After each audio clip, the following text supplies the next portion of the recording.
Hello and welcome to Rumblings with Symphina. So today I am talking about Extraction 2. Over the weekend, Extraction 2 came out, and so did Black Clover. Black Clover was really good. It was action packed, and so was Extraction 2. So from what I'm seeing, the reviews were really good. It got 75% in Rotten Tomatoes. And the previous one had 67%. So I guess, in the grand scheme of things, it's above, average. The thing is, I hated the movie. I hated the first one. I mean, I don't know, there's something happening. There's this kind of change that's happened to me over the years where action packed just doesn't cut it. I want something that transforms, transports me into a whole new world and actually fools me, and it's becoming harder and harder to find movies that actually fool me. And it's kind of like, okay, so the story of Extraction 1, we're going to start from the beginning. I didn't quite get, and if anyone understood it, and if I was wrong by any chance, do correct me. The story didn't make sense in the sense that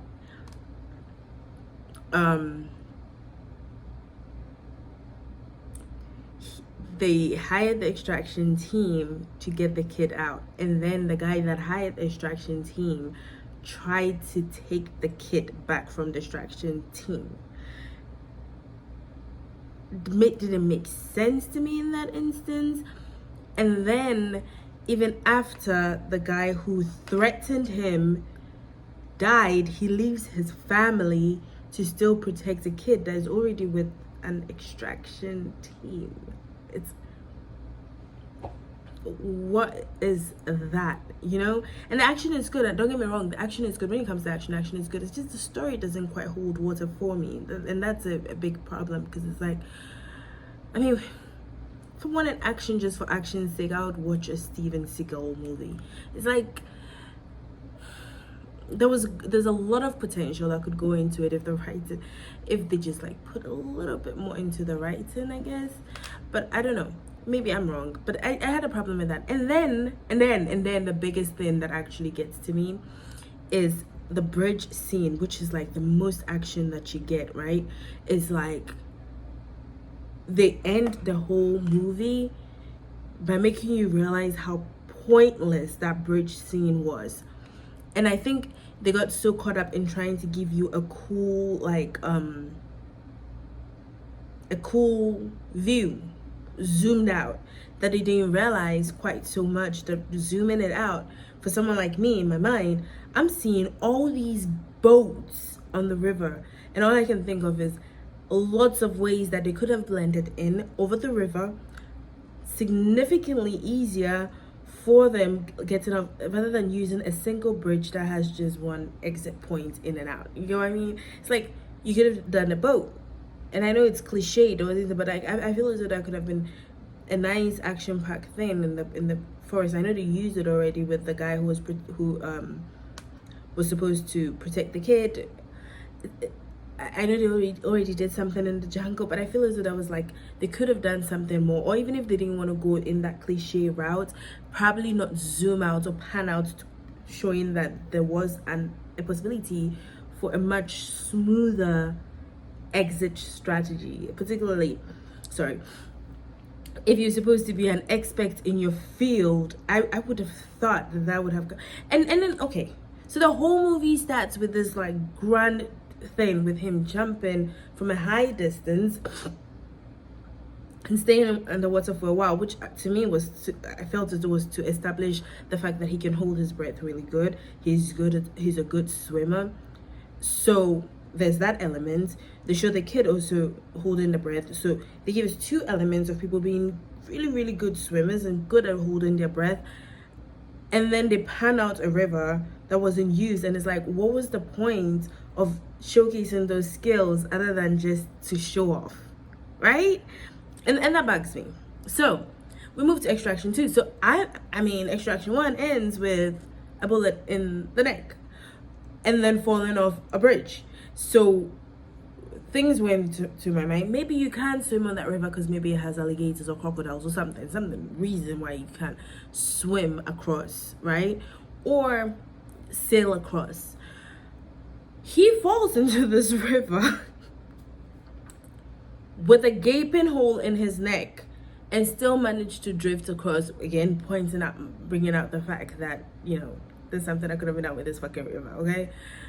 And then he's extracted, he is rescued, which all I can think of is the whole town was locked down. They had a hard time leaving, and all of a sudden, miraculously, he's shot, and then he drifts over, and then his team can just pick him up in the span of minutes. Like, that makes no sense.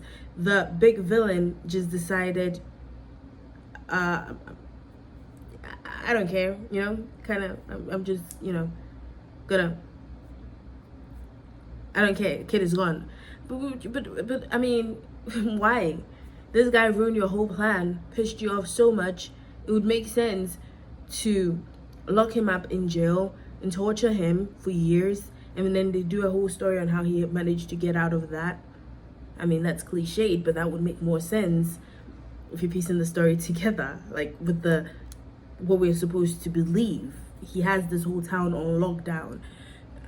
Anyways. And then as if to mock me, they do it again. They give an extended panned out view of this fucking river just full of fucking boats. If you've not picked up on it now, I really hate the river by now, right? But I do say that it was action packed, and they kind of did a little bit clinically accurate to the fact that, you know, if he was shot in the neck, he probably lost some oxygen to the brain. There's some degree of brain damage. He's ruled clinically dead or whatever. And much like every miracle that happens, rarely, he was one of those rare instances that makes it out of that kind of traumatic situation. Learns how to walk, learns how to do everything. That was a very nice touch.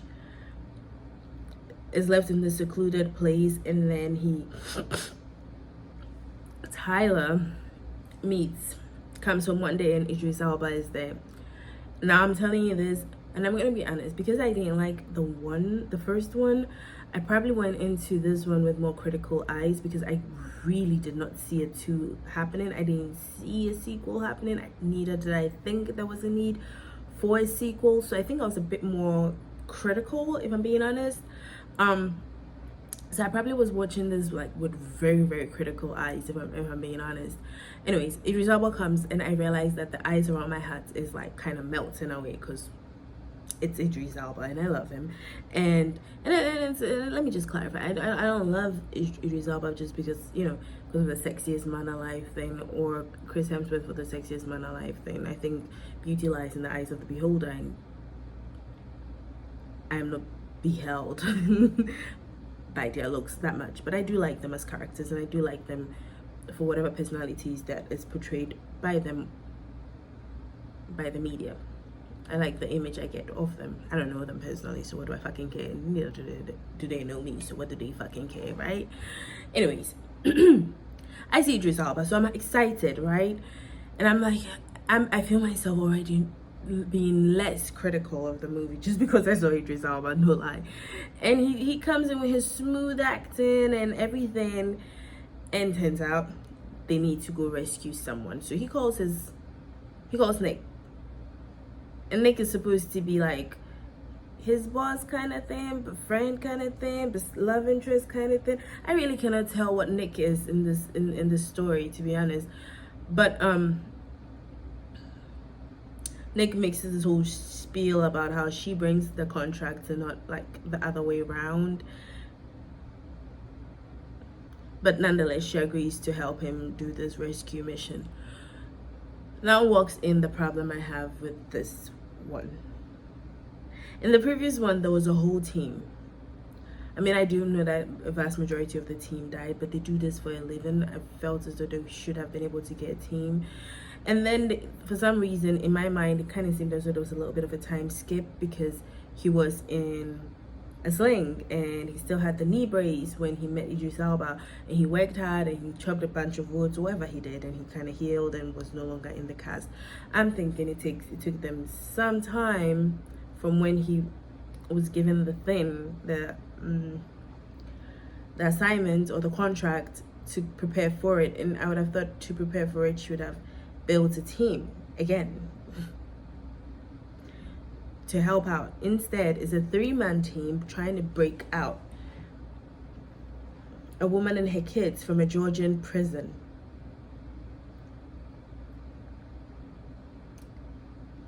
And I know maybe at this point you guys are all thinking John Wick could have done it, but okay. I get it. Let me relax on it. So they have this whole action sequence and the jail and everything and coming out, and it's like beautiful. And let me say this, I have watched some of the behind the scenes, and there's a lot of work that went into it. So I am not trying to by any means minimize the effort that was put into this. I want to clarify that a lot. I could not do that. I mean, I'm a nurse and I fucking love my job. And I can do what I do with a lot of practice. They can do what they do with a lot of practice. I am not saying in any way the stunts, the action and anything was bad. I'm just saying I really wish the story was more thought out than it was. But for an action flick, and if that's what you're looking for, you definitely are going to enjoy this, because it's an action-packed movie that just like bombards you with action. So there's that. And then the villain in this is just, you know, someone who loves his brother, or it was just drilled in him to always protect his brother, so he's doing that. And doesn't matter how many people he has to kill, including his brother's family, supposedly, to revenge his brother. That's pretty much it. I kid you not. He's willing to kill his nephew, niece, and sister-in-law because he lost his brother. Okay? Let me go back to something. So Nick has a brother in this one, and Nick's brother is an actor I'm familiar with, and I kind of do love a lot because I saw him in Hannah, and I mean Hannah the series on Amazon Prime. Don't get me wrong, I do know there's a book, and based on the book there's a movie, but I'm not talking about the movie, I'm talking about the series. And at every turn it was so obvious that he was going to die, and I kept like, oh my god, he's about to die in this scene, and he finally dies. And by the time he dies, it doesn't really have that much of an impact on me anymore, because I had been anticipating his death for a while. And it kind of hurt me because, you know, I do love the actor. I do love the actor. It just made no sense that the whole movie was just a 3-man team fighting this army, when in the first one they had all these resources, and according to this one they still have the resources. Why couldn't they just have more of a team? Like, I don't get it. Like, that part is really, really lost on me, and if someone could explain that to me. I don't get why it had to be a 3-man thing. I feel as though they could have hired people. There are mercenaries that exist. I mean, I don't understand that. I really don't. I'm kind of glad that at the end, like, you know, like every other movie, they didn't do the whole you just destroyed and killed a bunch of people and caused a lot of havoc in the city, but you still get to walk because the bad person died, you know. They still got to go to jail. So I was kind of like, you know what, thank you for making it all come back together in that sense. But then Idris Elba got them back in the ending, and it's just, the story is so porous, and I feel as though it is just so that we can just have action scenes, and it's like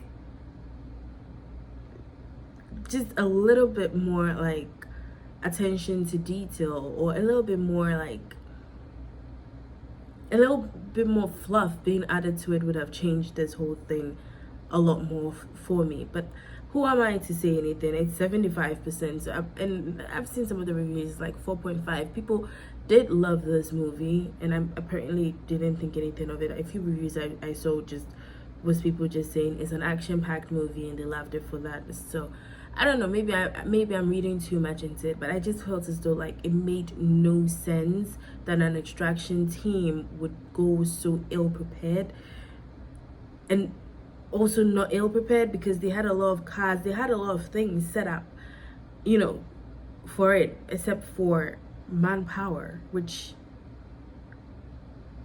I don't get. And this man builds a supposed cult or whatever, but decides to just let it all crumble because his brother died. It's I don't know. I feel as though there's something still missing that could have tied the story together a bit more, like a bit better, you know? But it is what it is. I'm just saying. I am curious what people think, so please do watch Extraction 2. And if you've not seen 1, see 1, watch 1 and 2, and come back and tell me what you think in the comments. And if I'm a complete dunce that said nonsense, keep that opinion to yourself. But I'm glad you listened, and if you listened to the end, thank you very much. You can subscribe and like, you can do whatever you want to do.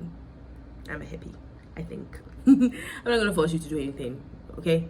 Anyways, thanks for listening, and this is Ramblings with Saint Pina, and I am Saint Pina. Oh, and just to clarify, I do not hate Chris Hemsworth. I absolutely love him. I love and appreciate all the art that goes into the show. However, I wasn't fooled by it. So that is my thing. That's my rambling. Please fool me. I think I want to be fooled. Yes, fool me. All right. Bye. Oh, Lordy.